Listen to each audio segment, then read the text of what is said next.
Hey, so real quick, since we did that bonus video, since I was just totally vibing with My Friendly Neighborhood, you guys now have until the 14th before I close it off for the Aprons. By the way, remember that the apron is for yearly pledges at the $5 tier or higher. Welcome back to Halloween in July, bones and ghouls. We're playing some spooky games in the middle of summer because no one can stop me. Also, we got a sweet Patreon special where everyone who pledges gets on my apron for all the cooking segments, and all yearly pledges are discounted as low as they'll go. And any yearly pledge gets a sick iron-on patch sent to them as a thank you. You want your own cool apron like mine? Anybody who pledges yearly at $5 tier or higher gets their own apron with their name embroidered onto it by yours truly. Why yes, as a matter of fact, I do make all this stuff by hand because I hate middlemen. And today we're playing the last of Frictional Games' library. Well, assuming that Amnesia the Bunker finally stops getting delayed for long enough for me to get a chance to play it. I'm gonna assume that that video is out by now since I'm making this like well before the game was supposed to drop. Soma was a story put out between Amnesia the Dark Descent and Amnesia Rebirth. Frictional didn't actually make a machine for pigs, they merely published it. Soma was a different story than Amnesia or even Penumbra. A one-off, which is also, ironically, a one-off for Frictional since everything else they've done was either part of the Penumbra or Amnesia series. By the way, if you don't know what that is, Penumbra is the series Frictional made before they got famous with Amnesia, and they are very, very good, and you should play them when you get a chance. If you like Amnesia, you'll love Penumbra. Soma follows a story of one Simon Jarrett, a guy living in Canada who goes in for a brain scan after having a real nasty car accident, and then wakes up in a facility at the bottom of the ocean, Pathos 2. Spooky things and existential horror ensue. Soma is what Frictional does best. First-person horror. You're in a dark, spooky place, and unfortunately for you, you are not alone. Soma is a bit of an outlier in Frictional's library in that for most of the game, you've got full-on dialogue with someone else to keep you company, and that someone isn't a malevolent force, and they're also consistently there. Penumbra, Black Plague, had a little buddy in your head, but they weren't like always there, and they were actively messing with you whenever they could, and you were trying to get rid of them because they were a parasite in your body. Catherine's more of a friend than a parasite. Despite having someone to talk to though for most of the way, Soma is a spooky, tense experience owing to how your traveling companion isn't always able to talk to you because you gotta plug her into something. Oh yeah, and you're also at the bottom of the ocean in a deep ski hellscape filled with horribly mutated creatures. I'm gonna preface this by saying that it's not Frictional's best work, but it's pretty good. I'm still torn on if Penumbra, Black Plague, or the original Amnesia is Frictional's best, and this isn't taking into account Amnesia the Bunker, as again, it is not released yet as I make this video. Who knows though, maybe it'll be the best thing ever. Soma seems to be not so much Frictional performing at peak for their gameplay design because they wanted to try something really wild with story and theming. It's definitely the game that stuck with me most out of Frictional's library, and I think that's exactly what they wanted. You see, of all the games in their library, Soma is, to my knowledge, the only one that has a safe mode, where the monsters can't get you. I don't exactly know how it works since I played on the normal mode, but adding something like that is a sign that they really wanted people to explore the themes presented in Soma a lot more than they cared about it being like a super hardcore game. Frictional's already done super hardcore games. And I'm sure once we get to the story stuff, you'll see why. A lot of Soma's gameplay boils down to get the thing, avoid the monster. Which, heck, when you say it like that, most horror games can be summarized that way, but there isn't the kind of puzzle solving or exploration that you'd get in a Penumbra or even the first Amnesia game. There's only a couple areas where it's really a game of cat and mouse to avoid whatever is pursuing you, and the rest is a lot of being chased or waiting for the bad thing to go away.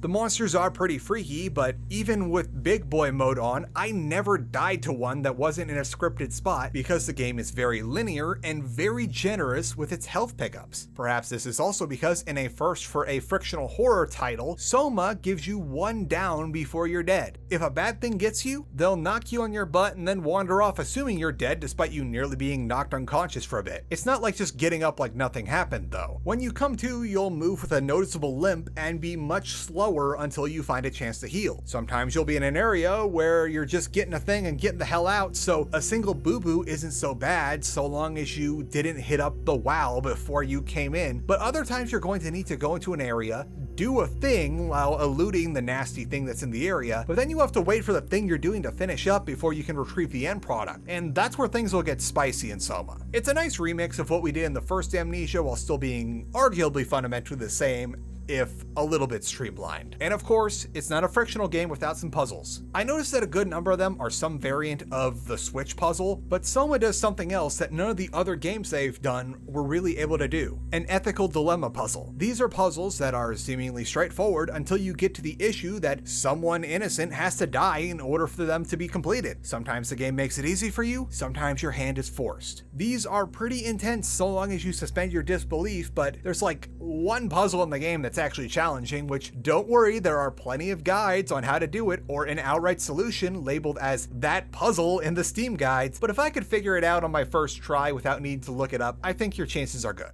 The puzzles are a sideshow though. If we wanted nothing but puzzles, we'd dust off our old DSs and play Professor Layton.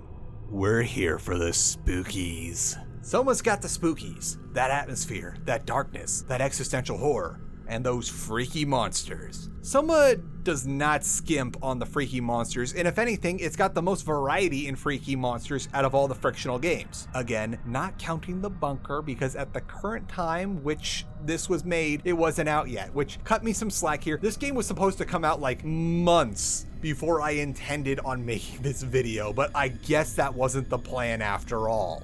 There's only like a couple segments where you'll be fighting the same freaky thing as you have in a previous area, and it's where it would make sense to see more of that particular freaky thing. I like that touch. While I understand that it makes sense to have a lot of gatherers in Baron Alexander's mansion because you're in roughly the same area for the Dark Descent, you cover a lot of ground in Soma, and it makes sense that certain things aren't going to be able to follow you that far.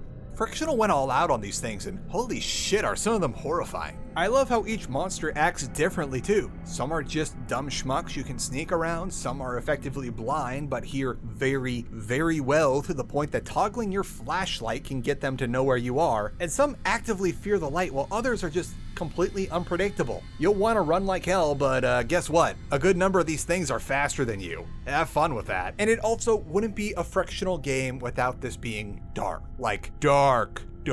You do get a consistent flashlight that doesn't require some sort of ammunition system like lamp oil or whatever, but it's pretty weak, and remember that we just said that certain enemies are very good at hearing, including the toggling of your flashlight. There are also certain places where that flashlight isn't gonna do a damn thing, as you're in one of the darkest places on the planet. Like I said in the Alien video, I'm trying to figure out how to get OBS to show proper gamma settings, so this might look a little bright, and that's before we put YouTube's compression on this thing, but there are a lot of places where it's so dark you'll have no idea of your surroundings if you turn the flashlight on, and you're just gonna find yourself in a complete abyss. Another first, asterisk, for Soma is that the player character is not afraid of the dark or will not have any sort of negative effects from being in the dark. They can even look at the monsters and the screen will get a little wiggly, but there's no serious damage taken like in previous games. As far as I can tell, there's no sanity in Soma. Despite everything going on for poor Simon, he's taking all of this really well. And what's a good way to combine monsters with near total darkness? Well, the tension, of course. Soma's got that too. There's a fair amount of time where simply nothing is happening, but it sure doesn't feel like that. The station you're in is old, decrepit, and has definitely seen better days. It makes noises that you're going to have a hard time discerning if it's a monster somewhere in the area or just an aging ventilation system. Oh yeah, and the whole damn thing is at the bottom of the ocean. This is the kind of spooky energy the original BioShock had for like all of 5 minutes, but it's spread across the whole game and then cranked up to 11. You are always aware that you are at the bottom of the ocean, and it's never guaranteed that the place you're in isn't just gonna flood on the spot. Hell, half the time the place is already flooded and you gotta figure out if you can operate the machinery at bottom of the sea levels of pressure. And if any of these are brief, it's because outside of the monsters, which aren't featured nearly as heavily as they are in other games, the real draw of Soma is the existential dread. Without spoiling too much, Simon isn't in his original body anymore. He's a brain scan of himself downloaded onto an interface system that's plugged into a mostly mechanized diving suit. You are literally a flesh automata animated by neurotransmitters. There's a lot of conversation between Simon and Catherine about if they are them anymore, and many of the ethical dilemma puzzles puzzles I alluded to earlier are centered around robots that have similar brain scans downloaded into them who, as far as they are concerned, are still people too. They think, presumably feel, and talk to you as if they're the same flesh and blood person that they were before, even if you found their original remains down the hall. And all these ideas you project onto these random robots you come across apply to you too. You are also technically not the original you that was in your body. Or are you? This will get tested as we learn more about how this whole thing works later on in the story. I can't say too much now though, because that's a bit spoilerly. Let's have a snack to take our mind off things.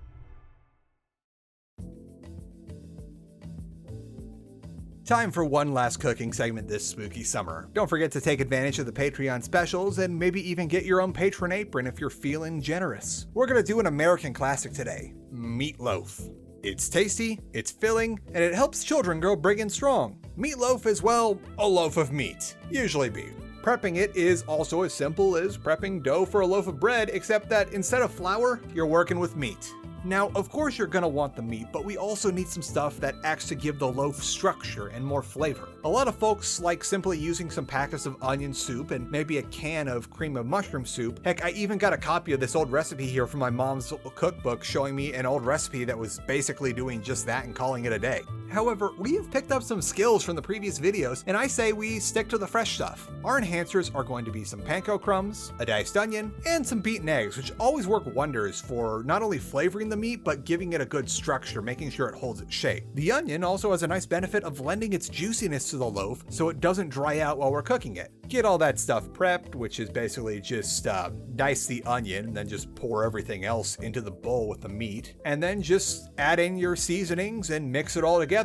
By hand or with a paddle if you really want. It's really that easy. Maybe even get a little crazy and add some ketchup or something, because meatloaf isn't necessarily a savory only dish. It can do both sweet and savory. Just remember that, like all doughs or ground meats, try not to overwork it. Just get the meat mixed up enough to where all the ingredients are evenly distributed throughout, and call it at that. Spray down a loaf pan and gently form the mix into it before setting it aside for just a sec, let it rest. It's time to make our glaze. Glazes can be all sorts of things, but we're going for a red glaze here, which is basically just ketchup, vinegar, and a few other things. Funnily enough, red glaze on meatloaf is basically just barbecue sauce with more ketchup than brown sugar in it. Take the spices of your choice or the ones I list in the patron recipe and mix it all together, going for a thick but not goopy consistency. Secret ingredient time.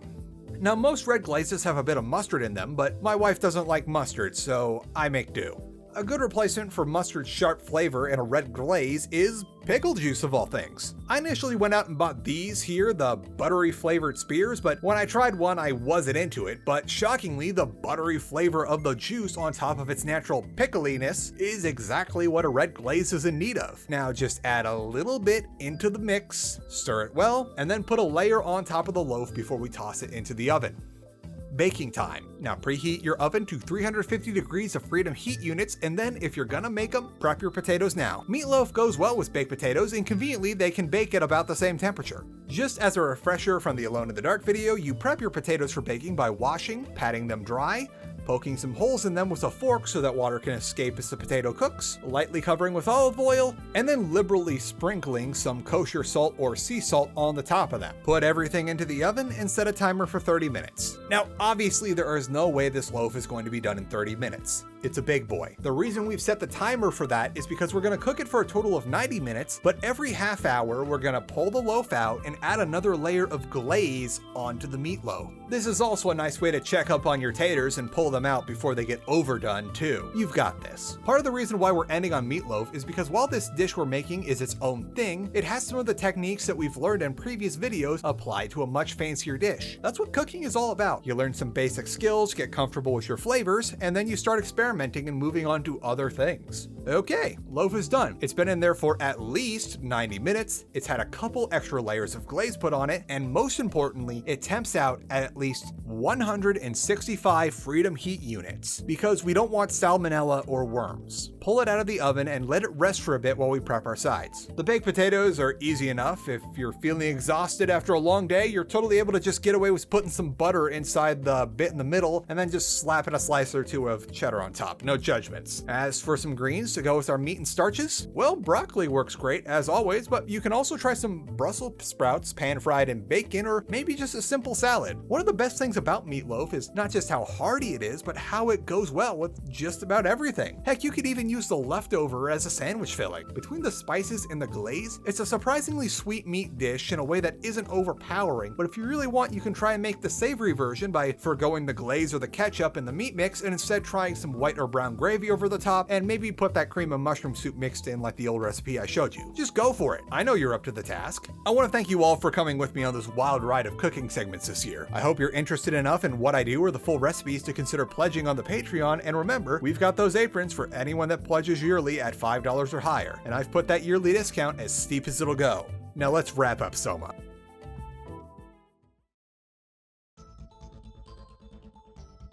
Now I'm gonna preface all of this with a disclaimer that I can't believe I need to say, but I feel I should say it anyway. I know there's a lot of talk about media literacy lately, but before we can even get into media literacy, we need to cover the suspension of disbelief. I talked about this from a different angle back in Guardians of the Galaxy, where I voiced my frustrations at how some movies cover themselves in so many layers of irony and self-awareness, possibly out of the creator's own insecurities, that it becomes hard to suspend disbelief and get involved in the story, especially when, for no good reason, the characters are constantly winking at the fourth wall. This is a different situation though. In order to go over this kind of stuff, we have to dust off our ability to suspend disbelief and accept that this is the world as it is. I know, it's hard in an era of putting a little bell noise over every perceived inconsistency or flaw in a movie that you think might be there, or having multi-paragraph comments replying to some inconspicuous thing, or let's face it, I am part of this problem, the era of 3-hour video essays picking something apart where it always ends in "this is because capitalism is bad." But you're not going to be able to appreciate Soma without properly suspending disbelief. This is not so much a just turn your brain off, bro, and more along the lines of accepting the world the story takes place in and the truth that people almost never do the perfectly rational thing, especially when they're scared or freaked out. Idiot plot isn't just a trope, it's just how the world is sometimes. I don't want to hear any of this "why didn't Simon keep the taser"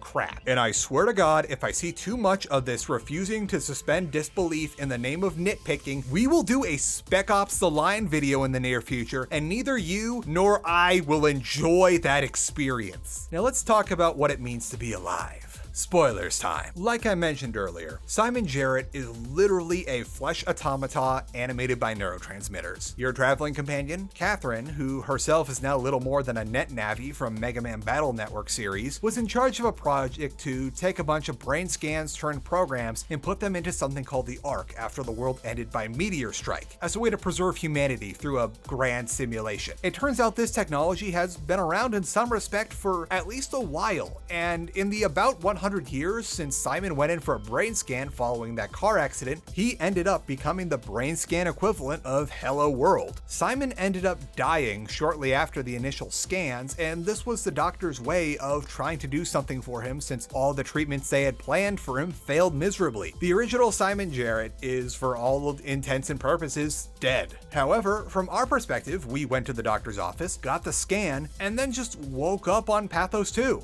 As far as we're concerned, this is all just a continuous string of events, and we are very much alive, albeit in a strange state. We find out that we're able to function like we are because we're actually a brain chip plugged into the corpse of a dead scientist held together with something called structure gel, and this chip is piggybacking off the secondhand nervous system so we can experience the world naturally without having some sort of breakdown. Those freaky things we get chased around by, those are previous crew members that someone attempted to bring back by just blasting them with that structure gel. The opposite of that doesn't work either for most people, since they tend to panic or just go into a complete breakdown unless they're put in very specific environments, which is basically what the Ark is designed to do. Again, in a literal sense, we are the flesh automata who is a copied over version of someone else who died way back when the worst thing we had to worry about was clowns coming out of the forest. But here we are about a century later at the end of humanity as we know it, arguably the closest thing left to a living human.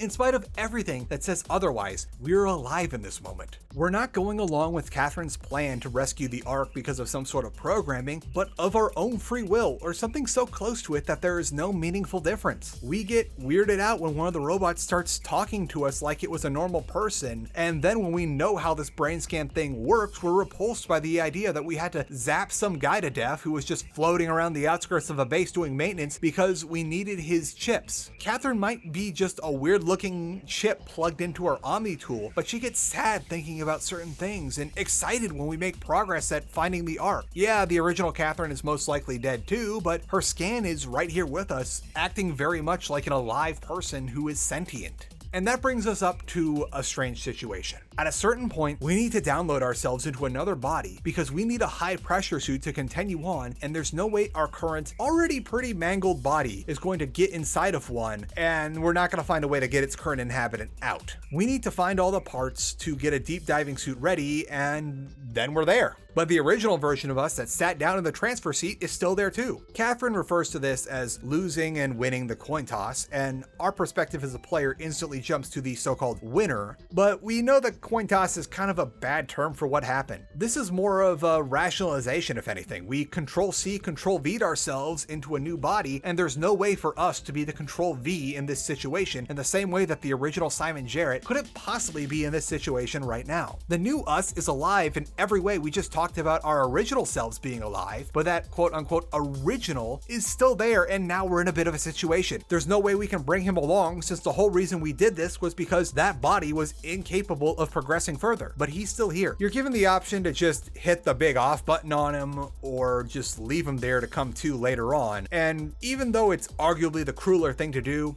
I let the other me live as well. I don't buy into that there can only be one crap. That's a hard thing to accept though. In fact, there was an alarming phenomena when Catherine was still in her original body working on the Ark program, where people would demonetize this video during the process of getting copied over, and they nearly shut the program down. And there's also a chance that Simon wouldn't have gotten into that chair if Catherine said, oh yeah, this isn't a transfer, we're just making a copy of you so that that new version of you can press on where you can't. We're leaving you behind. Maybe a better way to look at it is that accepting all these things that you do in the end will be to someone else's benefit, planting the seeds of trees you will never sit in the shade of and all that. There's no way that this iteration of Simon would have been able to come about and help us finish the task of rescuing the Ark if not for the previous Simon going through everything that he went through to give him that shot in the first place. Even in a little way, it's a legacy beyond himself, and I think that's something we're fighting for. Sure, do things for yourself and live your own life, but the importance of understanding and accepting that there is and will be a world beyond you is a paramount thing. As a shit-ass millennial, I try not to have too much of a pity party about how the baby boomers running the world acted in such a short-sighted manner that led to the find-out phase of everything happening right as I was coming of age, and then how our parents, the Gen Xers, giddily sold us out for another half-decade and change of prosperity by telling us to go rack up insane amounts of debt, getting college degrees that turn out to be worth less than the paper they're printed on, burying us under all that debt with very few ways to pay it down while maintaining the most basic living standards. You want to know why you don't have grandkids? Well, there you go. We're no longer in the world of the single income household or even the dual income household, but the everyone in this apartment has at least 2 jobs household. But in spite of all this, I try to do right by the world whenever I can. Even if it's something little like the your art is not content spiel or helping out fellow creators however I can. When my friends are in need, I try to do the best to come to their aid, or at the very least maintain stuff like the D&D campaign or bad movie nights to keep everyone sane. Sure, it's not finding a way to magically vacuum all the plastic out of the ocean, but at the very least I'm helping people remember that the world is a wonderful place worth experiencing, and we gotta try our best even if we won't be the winners in the end. To try to put a bow on all of this, I've got a message for my fellow millennials as we age and things like a white picket fence and a 401k feel like more and more of a lie. I don't think our destiny is to solve the climate crisis, or mass income inequality, or to even convince Silicon Valley that maybe technology should be used to improve people's lives. We're going to be the ones that convince the Zoomers, the Gen Alphas, and whatever comes next that the world is worth saving. Yeah, that's not going to be easy in the slightest. All this doomerism I see is frankly alarming, and I'm worried one of these future gens might end up becoming baby boomer too. The world is going to end anyway, so why bother doing the right thing? But that's where we come in. We weren't born at the right time with the means to definitively fix any of these problems, but we were born at just the right time to be aware of them happening at a crucial moment to set things up. We can hold the lines and be the one to jam our hands into the machine the previous generations built and let go out of control. We can slow it down for just long enough to give the kids a fighting chance to get the means of solving these problems. We're not going to be the ones to break the cycle, but we're going to be the ones to prove to everyone that it can be done and it's worth doing. It won't be pretty or pleasant, but I'd rather go down as a generation that gave the future a chance in spite of the impending doom surrounding them than the generation who got all sad because they got screwed over by things that happened decades before they were born, crying atop a throne of Funko Pops. If we're going to go down, let's go down fighting. The future can be a bright place even if we don't get to be the ones to see it. I guess we should get into the rest of the video now. Let's do plot spoilers. Simon goes with Catherine to the base at the bottom of the trench where he finds the Ark and meets the last living human. I chose to keep her company in her final moments. Along the way, there's this guy that's been quote-unquote psychically contacting Simon through the errant transmissions of the health implants all the Pathos 2 workers had, which Simon can connect to and hear their memories through buffer transmission data. He learns through this dude that the WoW, the freaky tendril thing that's mutating everything in sight, was just a normal, non-sentient AI meant to run the station, but something weird happened when it came into contact with all that structure gel, leading to all the freaky tendrils and monsters everywhere. It turns out that the structure gel Simon used to build his new body was a special batch made by this guy meant to kill the WoW. So that happens, we do that. After disposing of the crazy tendril AI and eluding its final monster form, Simon goes with the Ark to the big space gun that the whole station was built around and just barely manages to download himself and Catherine into the Ark before the gun launches it into orbit around the sun. As the Ark sails into space, we stay in the perspective of the Simon and Catherine that lose that quote-unquote coin toss as the space gun facility begins to collapse around us from firing the gun in the state that it's in. Things fade to black as Catherine's computer housing breaks down and Simon is left alone, and then the credits roll. But then we wake up in the Ark. We finally get to see what Catherine looks like as a person. The world here is idyllic and pristine. Sure, we're not the original Simon, or even close to the original Simon. And the Simons that we were won't ever get to see this, but it was them that got us here.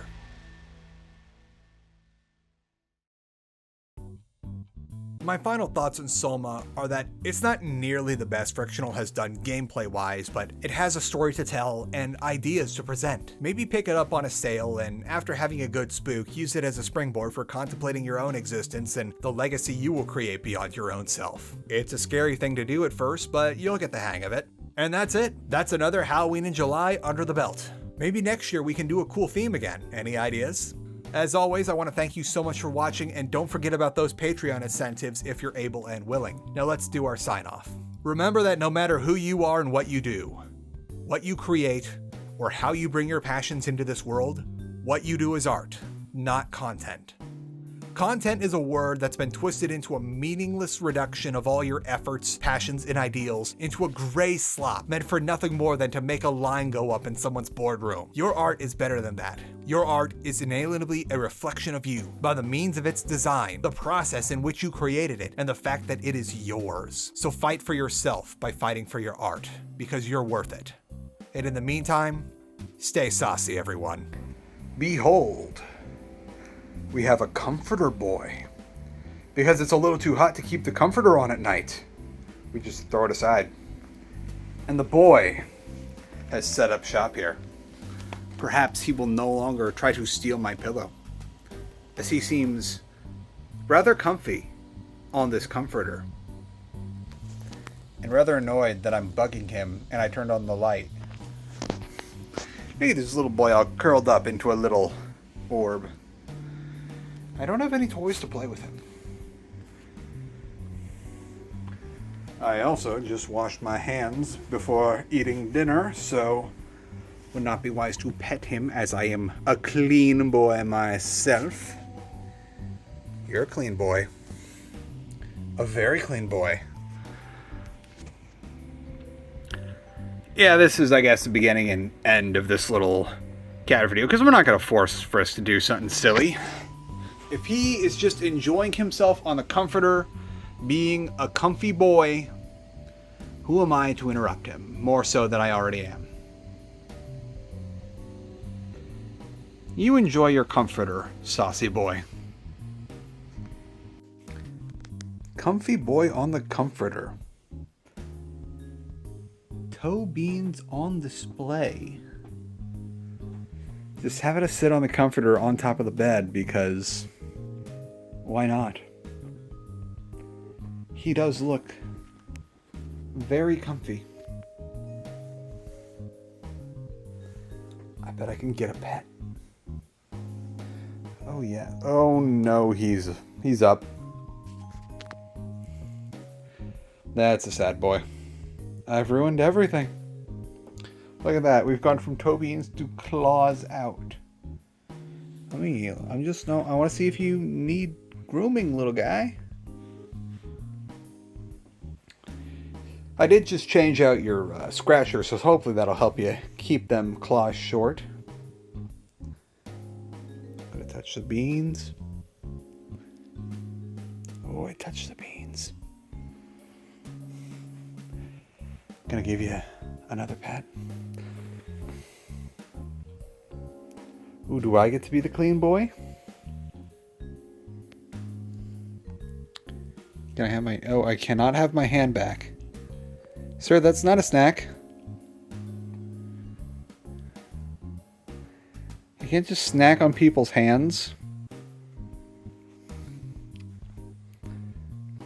I feel like this is very much... I'm ruining this for you, and you know what, if you're going to snack on my hands, I think this is a mutually unbeneficial transaction.